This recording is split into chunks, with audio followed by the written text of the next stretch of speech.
ഭാരവാഹികൾ, ഇവിടെ അധ്യാപനം നടത്തിക്കൊണ്ടിരിക്കുന്ന അധ്യാപകർ, എൻ്റെ മുന്നിലിരിക്കുന്ന രക്ഷിതാക്കൾ, എല്ലാവരുടെയും മനസ്സിൽ ഒരേ ലക്ഷ്യമാണ്. അത് തങ്ങളുടെ മക്കളുടെ ഉയർന്ന ഭാവിയും അവരുടെ ജീവിതത്തിൻ്റെ നന്മയും മാത്രം ലക്ഷ്യം വെച്ചുകൊണ്ടുള്ള ഒരേ ചിന്താധാരയുള്ള ഒരു സദസ്സിലാണ് നാം ഇപ്പോൾ ഉള്ളത്. സർവശക്തനായ പടച്ച തമ്പുരാൻ നമ്മുടെ ആഗ്രഹങ്ങൾ ഇരുലോകത്തും സഫലീകരിച്ചു തരുമാറാകട്ടെ എന്ന് ആമുഖമായി പ്രാർത്ഥിക്കുകയാണ്.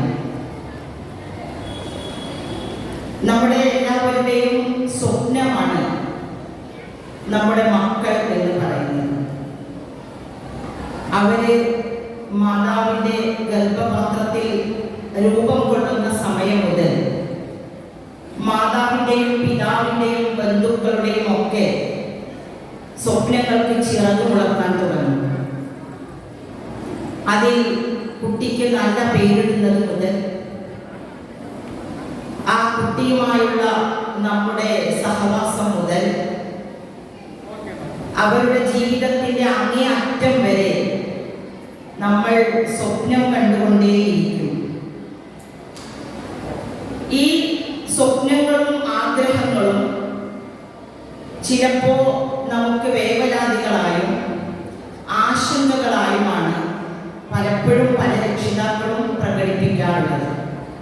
മറ്റൊരു കുട്ടിയെ കാണുമ്പോൾ എൻ്റെ കുട്ടി അങ്ങനെ ആയില്ലല്ലോ എന്ന ആധി വരും. അതുപോലെ ആ കുട്ടി പഠിക്കുന്നത് പോലെ എൻ്റെ കുട്ടി പഠിക്കുന്നില്ലല്ലോ എന്ന നിരാശ വരും.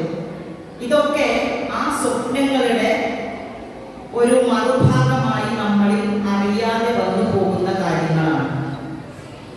അതുകൊണ്ടാണ് പാരന്റിംഗ് എന്ന് പറയുന്നത് വളരെ സുപ്രധാനമായ ഒരു മേഖലയായിട്ടും അതുമായി